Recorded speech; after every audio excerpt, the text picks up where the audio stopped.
Pro Savings Days are on at Lowe's. Get up to 35% off select major appliances. Plus, My Lowe's Pro Rewards members get an additional 5% off when you buy 5 or more select GE, Whirlpool, and Electrolux kitchen or laundry major appliances. Lowe's, we help, you save. Valid through 123. Discount valid to My Lowe's Pro Rewards members only. Exclusions and other restrictions apply. Selection varies by location while supplies last. See associate or Lowe's.com for details. Loyalty program subject to terms and conditions. Visit Lowe's.com/terms for details. Subject to change.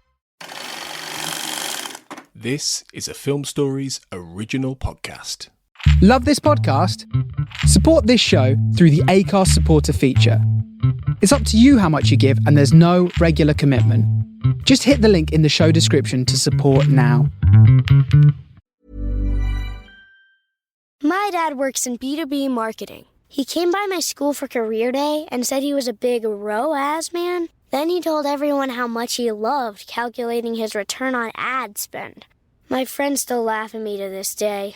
Not everyone gets B2B, but with LinkedIn, you'll be able to reach people who do. Get a $100 credit on your next ad campaign. Go to linkedin.com/results to claim your credit. That's linkedin.com/results. Terms and conditions apply. LinkedIn, the place to be, to be. Hey, I'm Ryan Reynolds. Recently, I asked Mint Mobile's legal team if big wireless companies are allowed to raise prices due to inflation. They said yes. And then when I asked if raising prices technically violates those onerous two-year contracts, they said, "What the f*** are you talking about, you insane Hollywood ass?"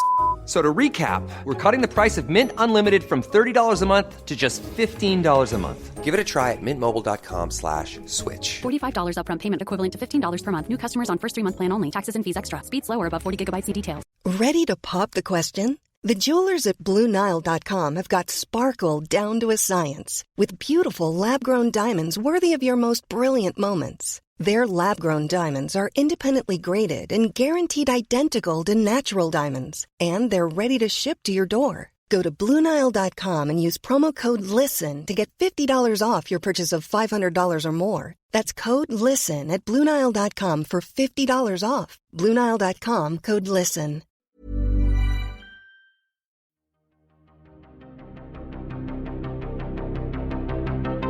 This is Writers on Film, the only podcast dedicated to books on cinema.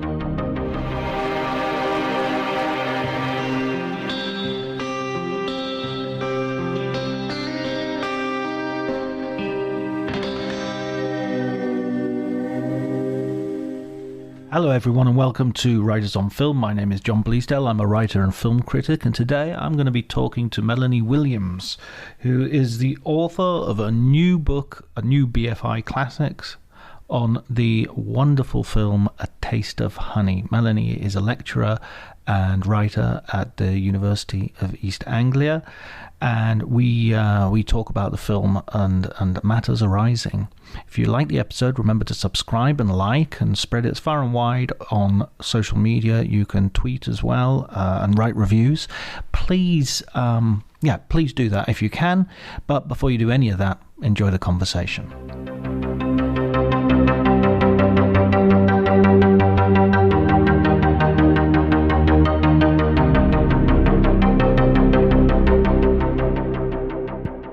Quite hard to trace, actually. I can't really remember exactly the first time I saw the film, but I was quite a film buff as a teenager, so I watched lots and lots of black and white films from that era and earlier as well. So I imagine it was probably among that glut of viewing that I first saw the film and really liked it and appreciated it. Whereabouts are you from, by the way, Melanie? I'm from Bristol, so yeah, nowhere near where the film is set. I don't have that kind of like local connection to it. I suppose the closest you get to that would be a film like Some People. Have you seen Some People? Some People. The name's familiar. Yeah, it's a sort of new wave film, but in colour, and it was filmed in Bristol in sort of early 60s, and it's got Ray Brooks in as this sort of disaffected young man who joins a youth club and does the Duke of Edinburgh award scheme. But it's a really sweet, like, intelligent film about youth, But I think that's the closest that whole kind of kitchen sink new wave movement got to coming to Bristol. Otherwise, obviously, it's quite a northern and some London, but always on the periphery in the southwest. Yeah, Bristol's quite underserved in terms of films, unless I'm missing some sort of massive film that you're going to go, well, what about this? And then I'll say, oh my God, yeah, of course. No, I think you're right. I mean, there are a few, but it's, certainly not had the, attention paid to it or the use of it as a location as some other places in Britain. But it just means, I suppose, it's a well-kept secret, cinematically speaking. Someone will do it. They'll make the great Bristolian film, whatever that might be. At the same time, I sort of think that coming from sort of a place which is a little bit marginal, a little bit out of the way, you can easily sort of see yourself in films, even if they're geographically not from that same area. I mean, I'm from Barrow-in-Furness, which is really, although it's from the north and everything, it's so far away from all those Bradford, Bristol, Manchester places. It's 2.5 hours. You're probably closer to Bristol, actually, to Manchester than I am, Probably, yeah. Yeah, I was talking about being peripheral, but that knocks it into a cocked hat, doesn't it? Well, Barrow-in-Furness is the periphery of the periphery. So when you were growing up in Bristol, how did you become a film buff? What were the sort of films that attracted you? Oh gosh, I used to really like old Hollywood films that were on BBC Two, and that BBC Two's like tea time slot, where you'd see all kinds of old nonsense, and Channel 4 as well, having like a week of Edward G. Robinson films or something, where I'd kind of come back from school or come back from sixth form or and settle down and enjoy those very much. So I also got quite into reading about Hollywood and filmmaking generally. So I got a lot of biographies out of the local library. And one book that I used to get out again and again was now David Shipman's The Great Movie Stars, which is like a multi-volume, basically this big book all about different movie stars, mainly focused on Hollywood. I don't really know why that was so interesting to me. I really don't know. I did go to a sort of educational event at the Watershed, which was the like art centre cinema thing in Bristol, and they showed The Third Man, and that absolutely knocked me out. I thought this was, well, an amazing film. Fantastic to see it on the big screen, and I suppose that really consolidated my love for old cinema, black and white films, but British films as well as Hollywood films, and just a range of whatever I could see really, and a broader sense of cinephilia. So I was also going to see modern films as well, so it wasn't just the old stuff. That was the gateway really to being really kind of fascinated by this whole world, I suppose, and that's what got me into that. And then I did an English degree, and as part of that I did some additional like film options. And was that at Bristol, the degree? No, I went to university at Hull, so I went to the opposite side of the country, because I was quite a Philip Larkin enthusiast, which is not something that you'd necessarily freely admit to anymore. Oh, I love Philip Larkin. I love him. Yeah. And it was exciting to be in the library that he was like marching around in. Obviously, after I was after that time. He was dead and gone by the time I went to university, but it was interesting. In the department, there were people that had obviously known him and worked with him, and it's a fantastic city. It had a very bad reputation, very unfair reputation for a while. Yeah, it's a fantastic place. So kind of interesting, and so much rich heritage and kind of literary heritage and cinematic heritage, as I found out. There's practically all of 50s British cinema you can probably trace to about 3 neighbourhoods in Hull. You've got J. Arthur Rank, you've got Gerald Thomas, you've got Ralph Thomas, Kay Kendall's off from Withensea, Ian Carmichael. It's an amazing. I just thought that was a really strange interesting coincidence that, you know, so many people from Hull had ended up defining British cinema in that period. I suppose these things happen for a reason, don't they? You end up where you're meant to end up. I would never have thought of Hull as being sort of this nexus of British cinema talent. Yeah, well, surprisingly so, yes. I'm really interested in hearing you talk about The Third Man as well, because that's such an interesting crossover film, I think, because it has the American Hollywood of Orson Welles and Joseph Cotton, but it also has Trevor Howard, and it has the sort of William Hart White and that sort of Britishness. So Carol Reed, who's sort of like more British than the British, if you know what I mean, coming from, I think it's Hungarian, wasn't he, originally, his family? Oh, I don't know. I'm not aware of his provenance. Yeah, I think Carol was initially sort of a K name. And of course, Oliver Reed's uncle. Yes, yeah. So there's another family tree there, isn't there? I mean, I must admit, Taste of Honey, for me, was a very recent discovery. I watched it for the first time, I think, last year. In a way, the thing that I'd sort of gone through quite a few of these sort of kitchen sink films, so to speak, or the social realist films of that period. Loneliness of a Long Distance Runner, Saturday Night, Sunday Morning, Look Back in Anger. I was much more familiar with and found them sort of admirable, but not particularly enjoyable, if that's not sacrilege. But when I watched Taste of Honey, it struck me as so much better than all of those films. Oh, that's interesting.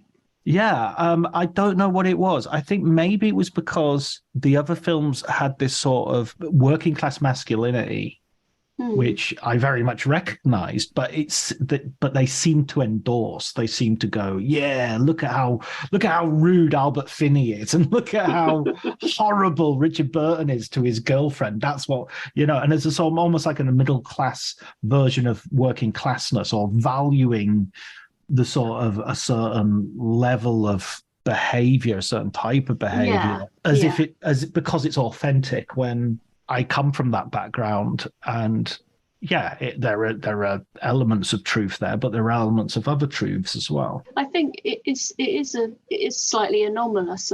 You know, that group of films always get talked about as a kind of, you know, lumped together because they do share certain features, and they're all kind of literary or stage adaptations. There's a kind of tight, coherent time period that they belong to. But A Taste of Honey is anomalous because it is the only one that really has that kind of, well, female author and more of an interest in a female experience, I think. I mean, not that the other films are completely absent of that. You have got some notable characters played by the likes of Rachel Roberts and Simone Signoret and so on. But A Taste of Honey, I think, is different because it sort of speaks with a female voice and is interested in the young woman's experiences and her relationship with her mother, as well as her relationships with her friend Jeff and her boyfriend Jimmy. But, you know, she's determining the action. And so many of the other films, an unexpected and unintended pregnancy is kind of like, it's about how it impacts upon the male hero and his right to roam freely. Whereas this is much more about her experience and what she does, and, you know, how she is going to live with the consequences of this, and her ambivalence towards it. You know, there's that amazing scene both in play and film where she rejects motherhood. She doesn't want to be a mother. You know, for a start, she's still quite young, but also, and this is at the height of that cult of maternity, you know, where being a mother is seen to be the kind of acme of female achievement, and that's being kind of rejected here. And coming from a teenage female playwright who's then adapting her own play for the screen. I mean, it's an amazing moment of a new kind of voice breaking through into the mainstream. And that might be one of the reasons why it felt different, I suppose. Absolutely. I mean, I think those other films I watch, and I'm constantly having to hedge my reactions to them in the sense of like, oh, well, in those days that was sort of considered revolutionary, and those days that was considered advanced, even though it seems retro to us now. But with this film, you don't have to make any allowances for it. It's totally, and I think, as your book so ably demonstrates, a lot of that is actually down to Shelagh Delaney's authorship, even though she sort of, as you quite rightly says, there's a tendency to minimize her contribution, and in order to make Tony Richardson the more sort of, the auteur in this case. Just before we go on, let's just in case our listeners haven't watched it as recently as I have, and I'm sure obviously you're very familiar with. Can you give us a sort of like précis of the film as a way of helping them out? Yeah, sure. So it's set in Salford, in the northwest of England, and there's this very sort of distinctive landscape of canals and docks and kind of, the sort of landscapes that are familiar from the paintings of Lowry, who's also from Salford. So the setting is quite important.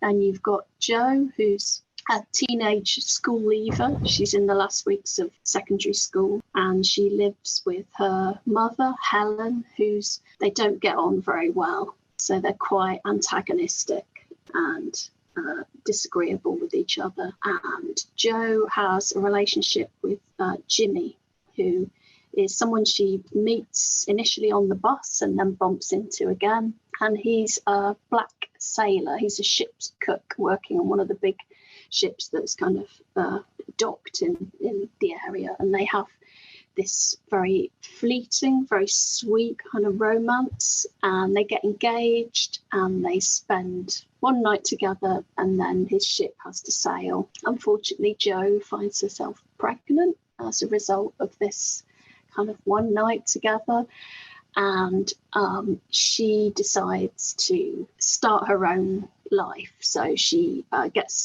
left school, she gets a job in a shoe shop, and she meets Jeff, who is gay, who has been chucked out of his previous accommodation, and him and Jo kind of set up this kind of flat share together, but also this like improvised family unit as well. And that's in contrast with that distinct lack of family care that's come from Jo's own mother, who's got married to Peter, who's a slightly spivvy second-hand car salesman. And I suppose what happens is all these different personalities and the kind of conflicts between them. The big narrative countdown is through Jo's pregnancy, and the film ends as she's about to go into labour, I think the film strongly suggests.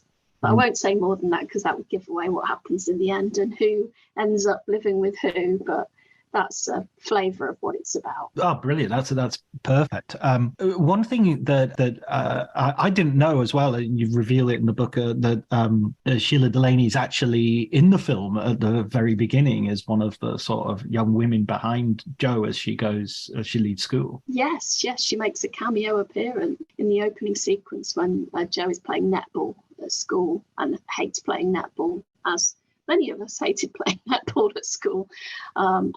In the background of the shot, one of the people looking at this match, silently looking on, is Shelagh Delaney. Who's very kind of, she was very tall, she's very statuesque, quite a kind of imposing and glamorous figure. And I think it's really interesting to have her taking a bow, to borrow a Smiths reference, which you can hardly avoid doing when talking about A Taste of Honey, because it was obviously very influential upon Morrissey and on the Smiths. Were you a big Smiths fan? We can talk about that more.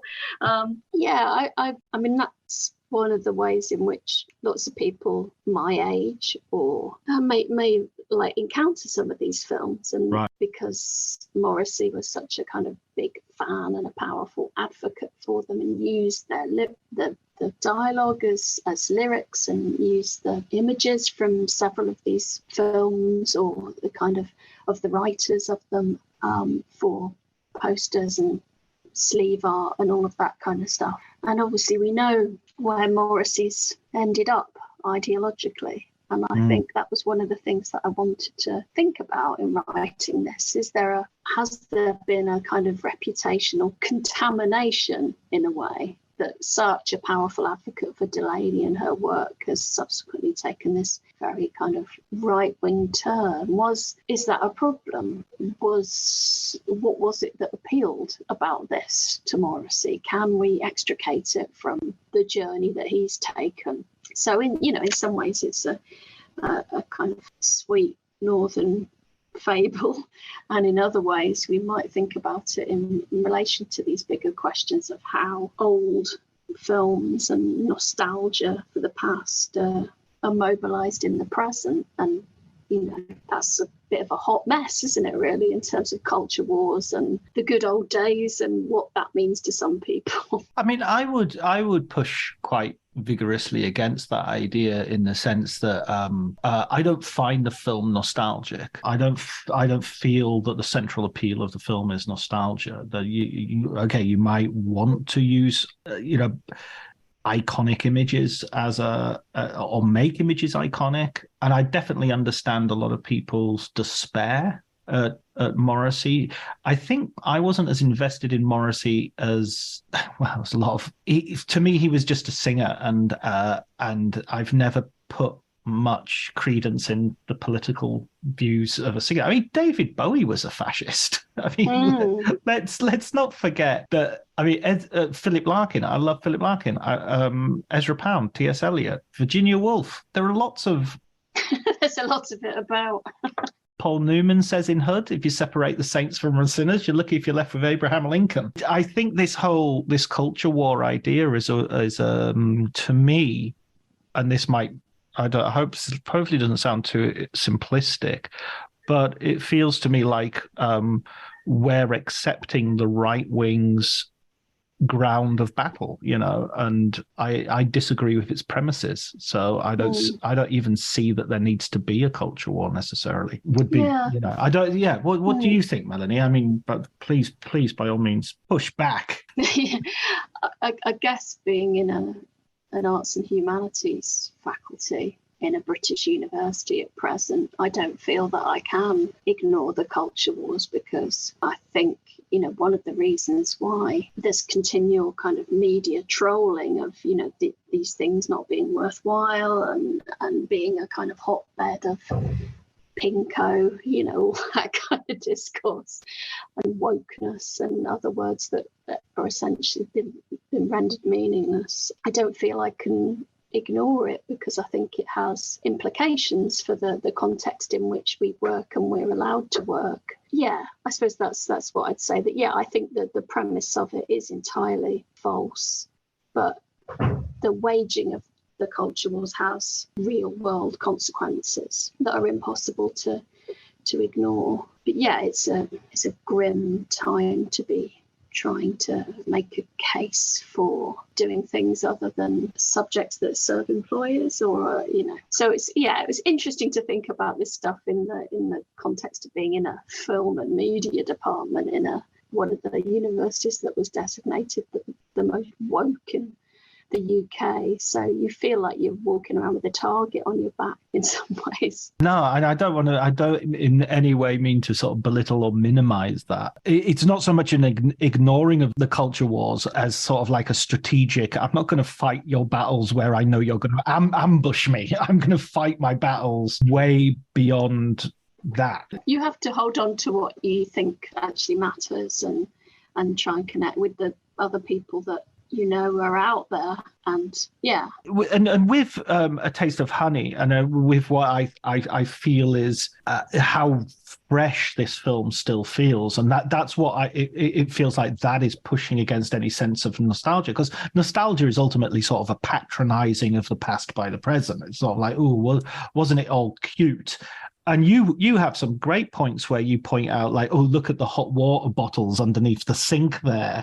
This is a cold, cold apartment. It's not as much as it might be wonderful as a space where this inclusion is taking place. It's also a place that's bloody cold. Yeah, absolutely. I think it is a film that sort of pushes back against any cozy nostalgia. I was one of the things I quoted was Simon Heffer did a sort of editorial talking about the television channel Talking Pictures and how the kinds of old film and television that it showed were not PC, but it provided a kind of nostalgic comfort blanket for people, particularly during lockdown. And I just think that's much too simplistic, and it sort of minimises the complexity of the Talking Pictures. I'm a huge fan of. They show wonderful stuff, but also that stuff is complex. It's not just hobbies on bicycles and, you know, the kind of British version of the beginning of like Blue Velvet, you know, everybody waving in slow motion and being happy in their communities. You know, there's often some really dark, questioning material being dealt with there, alongside things that are a bit more cosy. It's a real mixture. And so to sort of see all of that steamrolled, by inference suggesting that anyone who's interested in that stuff is just hooked on nostalgia and not because they're interested in this historical material that still speaks so eloquently, I just think it's a simplification. And, you know, with A Taste of Honey, you've got these kind of lone mother characters who speak back. They refuse to kind of know their place and be thankful. They have aspirations of different ways of living.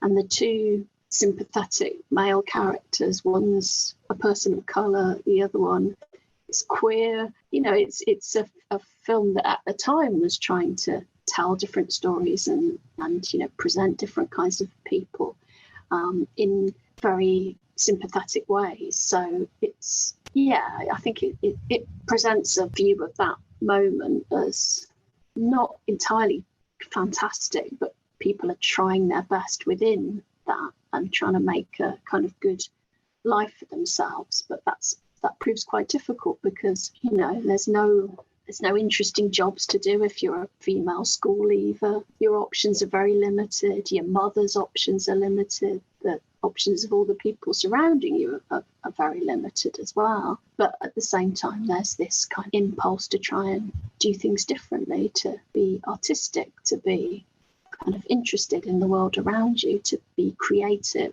and poetic. And I think that's one of the lovely things about the film, is that comes across so strongly. Wear Italian shoes. Yeah, exactly. These sort of groovy espadrilles, and like move into this squat with your friend and decorate it and like turn it into this haven. I'm obsessed with Joe and Jeff's flat in A Taste of Honey that they do this lovely makeover on and string up all these interesting mobiles and postcards and curtains and do all this like cooking and decoration. It's like this little domestic idyll, really, this space where things are possible. But then it also takes that out onto the streets as well. You know, they're a place where you can kind of have adventures and you can declare yourself bloody marvellous. Yeah. Walking around under the railway arches and, you know, refuse to be downtrodden. You know, in spite of everything, you can still say, you know, we're amazing, we're fantastic. Absolutely. Hit the north. Get some of that spirit, and it's not it's grim up north. It's much more. There's a triumph to it. I mean, the thing that I really reacted to on my first watching was how much none of the characters just fell into types or stereotypes or tropes. They were all. There was this willingness to have a conversation, even between them. That was so. It's not like, oh, we're just going to forget race because we've got and that'll be the way we'll not be racist. No, we're going to have a joke about it. We're going to talk about it. We're going to address it, because that's exactly what people do. People don't walk around ignoring race as a way of sort of being anti-racist or being non-racist. In fact, in some ways, that sort of liberal attitude of being colorblind, as we've seen, is an extremely weak way of approaching race that collapses, that collapses in an instant. And similarly with Jeff, played by Melvin Murray, who sadly passed for quite recently. Wonderful wonderful performance. Yeah. You quote Dirk Bogarde saying to him, you did more for gay visibility in 5 minutes of that character than I did in the whole of Victim. Yeah, I think that's such an interesting thing, isn't it? Because Victim is a remarkable film, and Bogarde's performance is amazing in it, and it's a very brave film for him to make as well as This episode is brought to you by Progressive Insurance. Do you ever find yourself playing the budgeting game? Well, with the Name Your Price tool from Progressive, you can find options that fit your budget and potentially lower your bills. Try it at Progressive.com. Progressive Casualty Insurance Company and Affiliates. Price and coverage match limited by state law. Not available in all states. My dad works in B2B marketing. He came by my school for career day and said he was a big ROAS man. Then he told everyone how much he loved calculating his return on ad spend. My friends still laugh at me to this day. Not everyone gets B2B, but with LinkedIn, you'll be able to reach people who do. Get a $100 credit on your next ad campaign. Go to linkedin.com/results to claim your credit. That's linkedin.com/results. Terms and conditions apply. LinkedIn, the place to be, to be. Did and Ralph and the other people involved, but it's very much a kind of melodrama, and it's approaching the topic in that way as as kind of one of it's the engine for powerful drama and confrontation, whereas there's an opposite version of that in A Taste of Honey. I sort of talked about it as he's kind of queer and quotidian, like this is every day. This isn't big melodramatic revelation. There's a kind of bit of a back and forth between Joe and Jeff about it, and she's a bit nasty sometimes, and he's quite rightly sort of defensive and sticks up for himself. But that's not even necessarily the most significant thing about Jeff.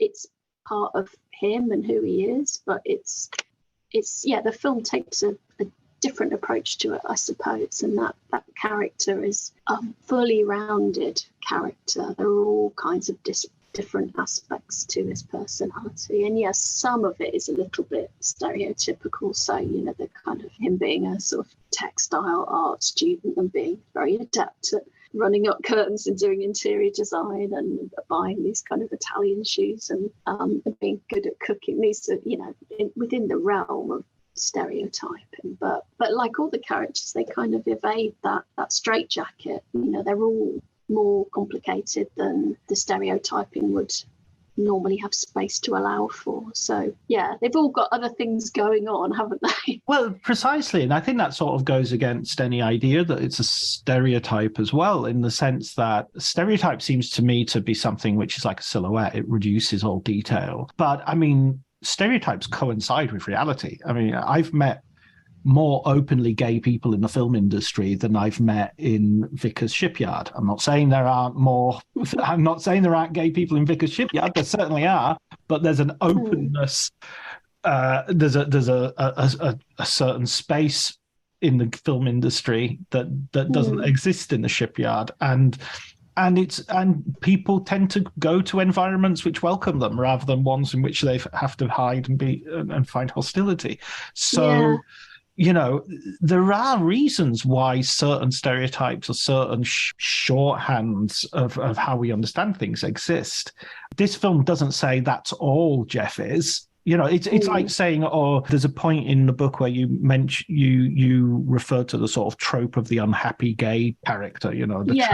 It's Richard Dyer's idea of the sad young man as this recurring image of male gay identity. And I agree, if that was all that Jeff was, that would be a legitimate criticism. But being gay in early 1960s Northern England, I imagine there were moments where you were feeling bloody marvelous, even if, and that makes the feeling bloody marvelous moments all the more meaningful because they come at a price. Yeah, there's a sort of defiance in, like, I'm still going to stake my claim to be a marvelous person, and that moment being both Jeff and Joe together, sort of, telling each other how wonderful they are, I think is such a lovely, inspiring moment. I sort of think if it was a bit later on, they'd like form a band and become superstars, you know. It's that idea, isn't it, of like the rest of the world doesn't get how wonderful we are, but we're going to show them. But, you know, what vehicle does that ambition, that marvellousness take? And well, I mean, that's something that definitely makes this film stand out away from some of the other films that it's often grouped with, is it doesn't strike me as a pessimistic film at all. It strikes me as a film that's very optimistic. Yeah, I mean, given the situations that are being presented, which could become very kind of dour, grim social realism, it's a deliberately very sort of lyrical, also very funny. I think, you know, there's some great hilarious comedy moments, really well performed by performers that are very skilled in.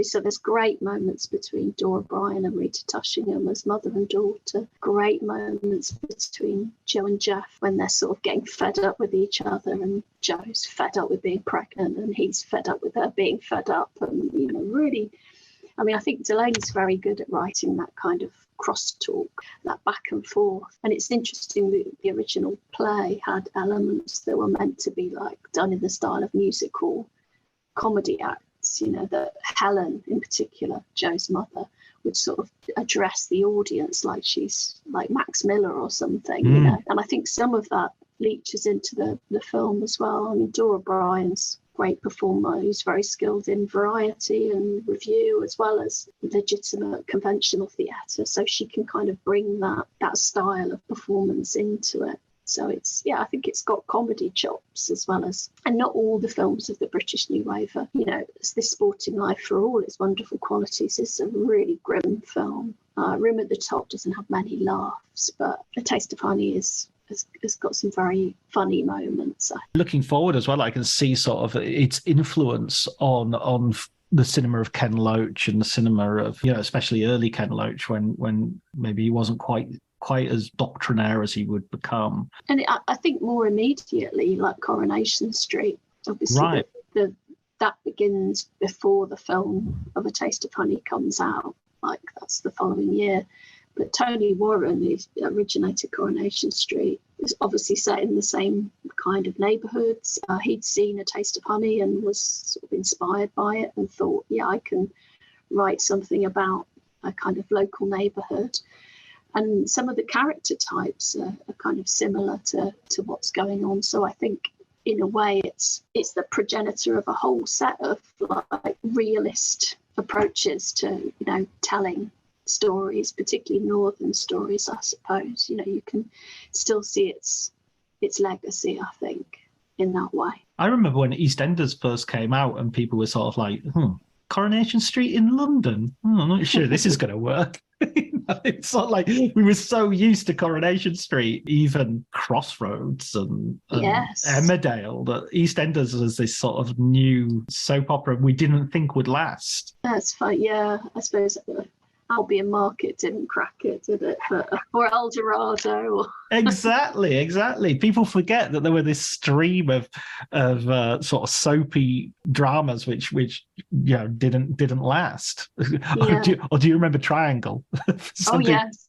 Something genuinely depressing. Yeah, it's kind of littered with all these things that don't work. I mean, Delaney could have written for Coronation Street. She was asked to. Granada were very, I mean, understandably, you've got this playwright writing stuff that's, you know, very locally based. They were very interested in her writing for them, and she turned them down. She did do some episodes of Z-Cars, so she did do some writing for a kind of different northern realist tradition, but not Coronation Street. But maybe she just thought, okay, well, I've provided this formative influence. I don't really want to go back to that.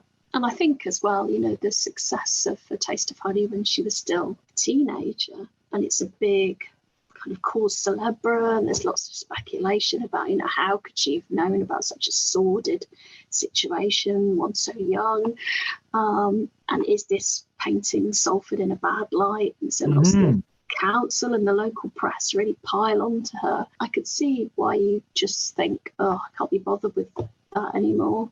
I don't want to wade into that again. She does her follow-up play, The Line in Love, is again set in Salford. But yeah, I think beyond that, and moving to London, there's this ambivalence about the area. So you see that in things like The White Bus and Charlie Bubbles, and which of course is with Albert Finney, and it's all about someone who's been a famous writer going back home, and it's a really odd, kind of unsettling experience for him, and no one quite knows how to treat him, and he doesn't really feel connected to the place anymore. And I think there's some really interesting autobiographical stuff going on there about what happens when you are a provincial writer who makes it big, and what then is your relationship to your hometown and your community, and how do they feel about you and how do you feel about them. So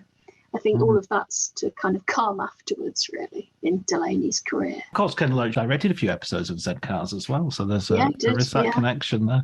That process of I thought it was fascinating when you brought up I'm not sure if it was a politician or the editor, I think, of one of the Salford newspaper, who sort of really, as you say, piled on, and that seems to me such an intrinsically northern thing that we can't take pride in something that somebody is doing. We've got to sort of chop them off at the ankles. Yeah, I think even more so because it's a young woman. How dare she?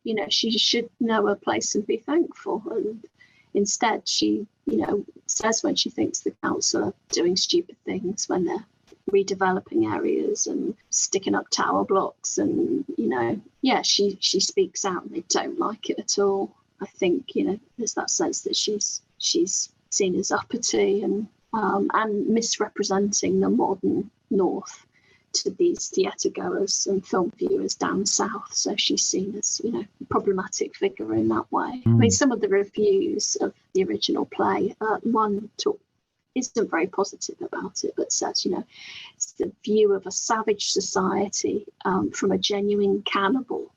So it's kind of presenting Salford is like this, primitive society, and it's, mind-blowing. And I think some people in Salford worried that this was presenting stereotypes of northernness for southern delectation. And that's I don't think it is at all, but there's clearly a real sensitivity about how some of these kitchen sink, new wave, angry young man plays and novels are presenting the North. Why it's in some ways it's seen as great that people are interested, but in other ways they're like, why are they interested? What are they thinking about us?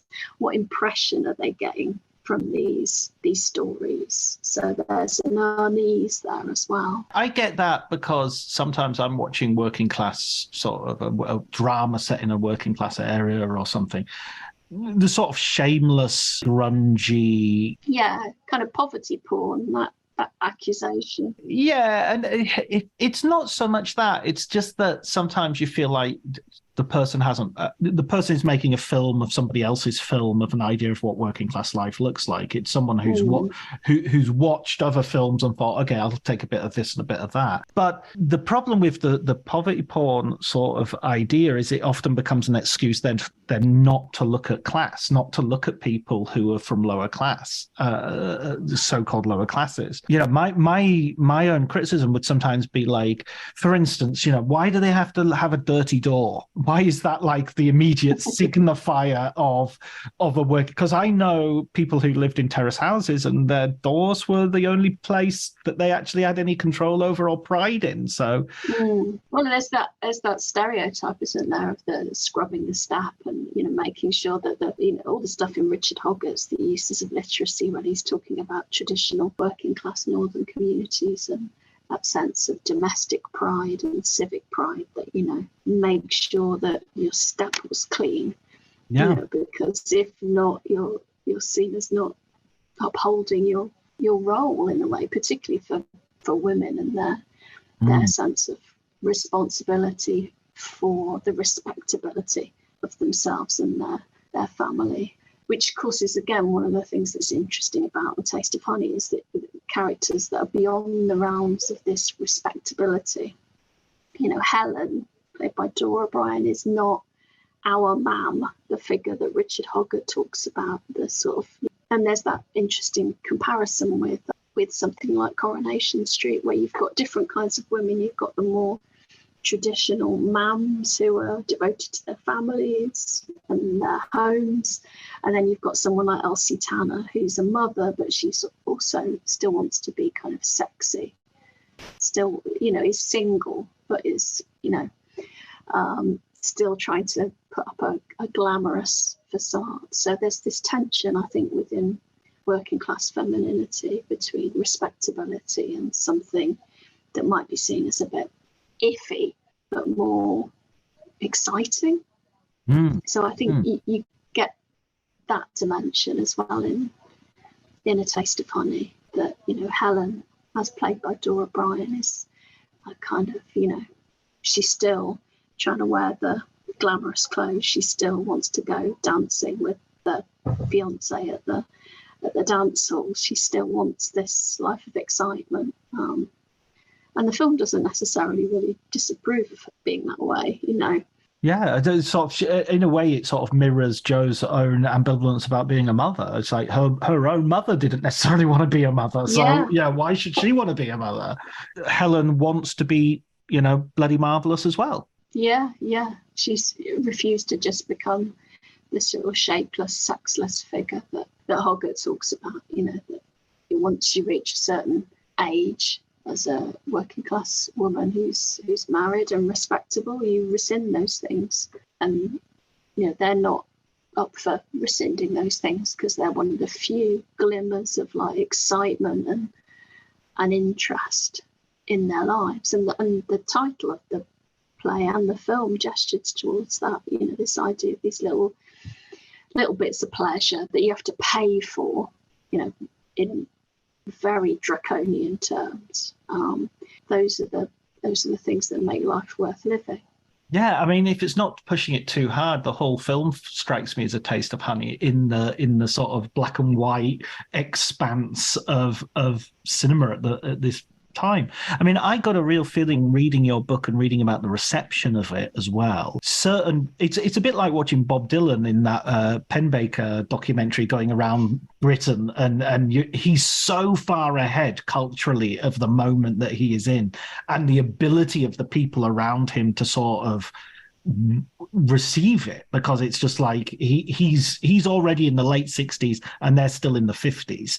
And it strikes me the same is true of Taste of Honey. You've got this new world being absolutely represented and invented there, and that the rest of the world is going, oh, she's a bit ugly, and that's how they're that's how they're welcoming it. They just or that the playwright is a bit ungrateful, as she should be a little bit more have a little bit more civic pride.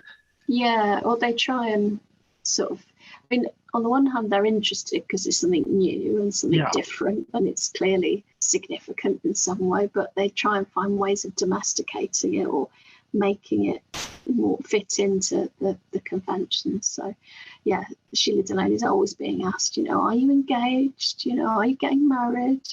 Like that's the most important thing about her in a way. You're just an ordinary girl, aren't you? And she's like, I'm not ordinary. She just doesn't.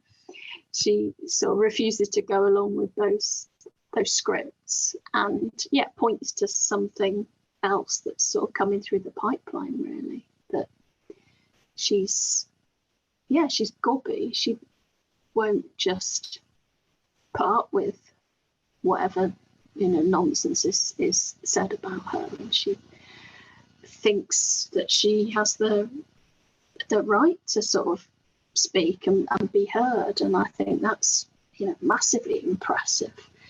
She does do this interesting thing of in correspondence with Joan Littlewood saying, I've never seen a play before, but I've seen one now, and now I've written one myself, would you mind producing it? Which is fiction. She'd seen plays, she'd been in school productions, and she was very au fait with what was going on, but clearly thought this is a good tack, this will fly. So this is how I'm going to try and get myself noticed, and it works. You know, I'm going to invent myself as this sort of savant who just turns up. You know, from nowhere, I've suddenly, you know, but at the same time, you know, she is coming from out of nowhere. She is, you know, writing this thing. I mean, she's part of a whole group of people that, you know, friendship group, lots of creative people and artists, but they are also like ordinary people in Salford. They're her schoolmates, and, you know, people that she knows from the sort of social scene, and they're all doing their own really interesting creative work. So it is all going on. And I'm, you know, also thinking about the Beatles and that moment of the sort of late 50s, early 60s, when you've got lots of things that are fermenting and things are going to become visible and become mainstream. And I think it's such a fascinating moment in post-war British history, that kind of, you know, before 62, 63, you know, that kind of just before the moment where things shift. But it's all going on behind the scenes and waiting to happen. Absolutely. Love Me Do is just, you mentioned in your first paragraph, it's just, you know, it's just about around that time. Yeah. And there is that link between, you know, the way they present themselves as a group and the imagery of these films. You know, there's some really interesting connections there, I think. You know, they in some ways their early work is like a sort of extension of some of these ideas and themes, and they sing A Taste of Honey on their first album. There you go. So it's perfect link. Just final question.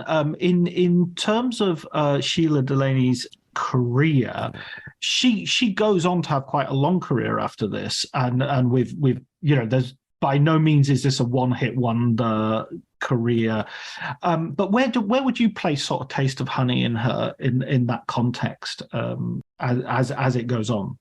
Oh gosh, I mean, it's such a big thing, and she's so young when it happens, and it's her first play.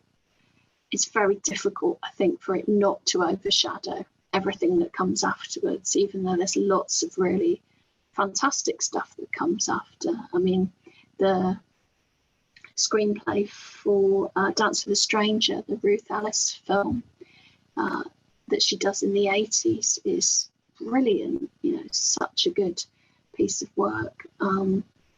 Later things like Charlie Bubbles as well, and, you know, she worked on television, she worked on radio, she did some really interesting stuff. But A Taste of Honey is so massive, and it's on the school curriculum, and then Morrissey is continually quoting from it. You know, it's very hard. And I think there is also a sense that Jeanette Winterson alluded to when she was talking about Shelagh Delaney.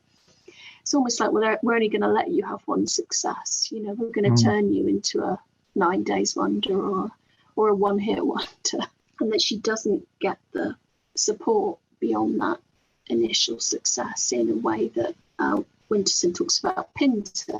You know, it takes him a while to find his place, and then he does, and then obviously he has the career that he has, and that Delaney didn't have the same mentorship. I mean, maybe she would have if she'd stayed working with Joan Littlewood, but that relationship has its own kind of tensions and difficulties. So she's kind of left to her own devices a little bit, and I think that shapes what happens later on. But, you know, yeah, she's a really important voice in that moment and afterwards, and a really important writer who did more than one play. yeah, absolutely. That's an interesting. I never thought of it in terms of Pinter as a comparison, but just in terms of career and the trajectory of the career. But that's a very interesting point. Well, and at the you know, the West End premiere of A Taste of Honey on the stage, they just talk about what Shelagh Delaney is wearing. she's not wearing a jumper anymore. She's wearing a lovely white dress with silver slippers. And, Pinter doesn't get that nonsense. They're not talking about John Osborne's shoes. It's just a completely different approach to women writers that means that they're trivialized. They're talked about in different terms. So it's not a level playing field, even for someone as prodigiously, obviously talented as Delaney. They still just want to talk about her hair and what shoe she's wearing. It's a brilliant film, obviously. But it was a really great. I love these BFI classics. They're such a wonderful way of sort of going deep into a film and getting an opportunity to rethink it and relive it. And this is no exception to that. Yeah, it was a thrill to be able to write for that series because it's such a great series. So many great books, so many fantastic writers. So yeah, being able to join that company was a real thrill and an honour. Yeah. One final question is, could you recommend a film book for us? Because we'd always like to have some extra reading on this podcast. Well, I'm going to go back to David Shipman's Hollywood Movie Stars book. That kept me company on many nights reading that and unlocking this whole world of the classical Hollywood system and all the different films they made and all the different kinds of personalities that appeared in them. So yeah, I think those Shipman's encyclopedias of film stars are just a wonderful read.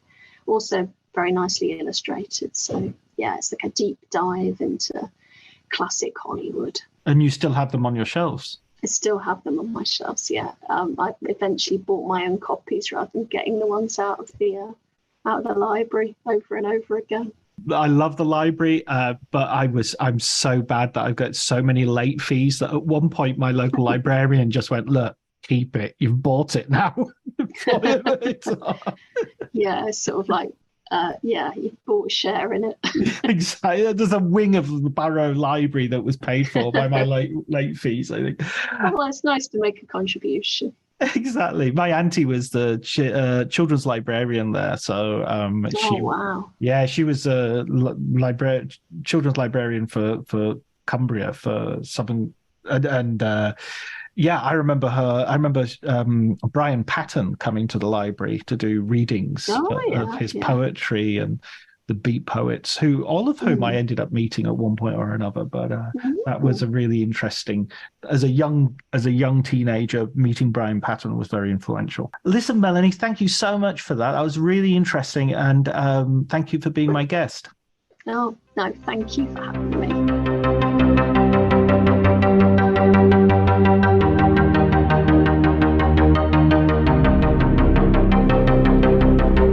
So that was myself and Melanie talking about A Taste of Honey. It's a film that if you haven't already seen, you will want to see now, I'm absolutely sure. Can I just remind everybody that there's a new podcast coming imminently called Cinema Italia, which is a new podcast about a personal journey through Italian cinema, as Martin Scorsese might say. Thanks very much to Elliot Atkins for the music, Ali Harwood for the art, and thanks to you, listener. I hope you enjoyed it, and I'll see you next week.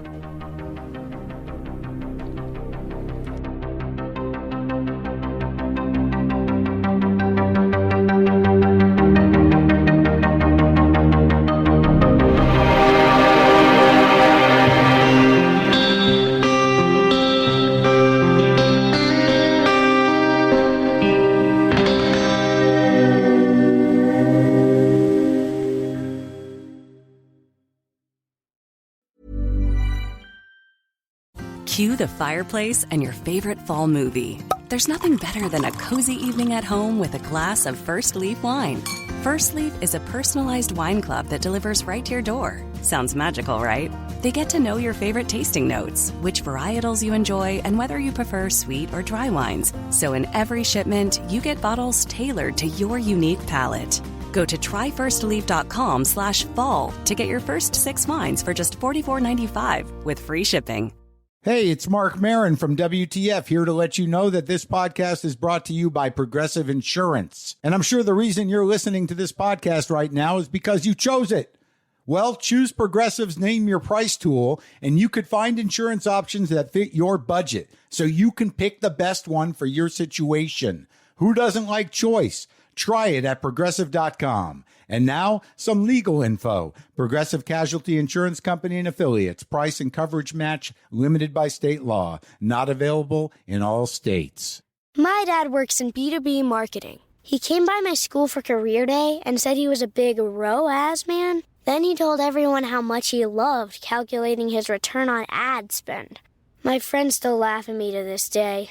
Not everyone gets B2B, but with LinkedIn, you'll be able to reach people who do. Get a $100 credit on your next ad campaign. Go to linkedin.com/results to claim your credit. That's linkedin.com/results. Terms and conditions apply. LinkedIn, the place to be, to be.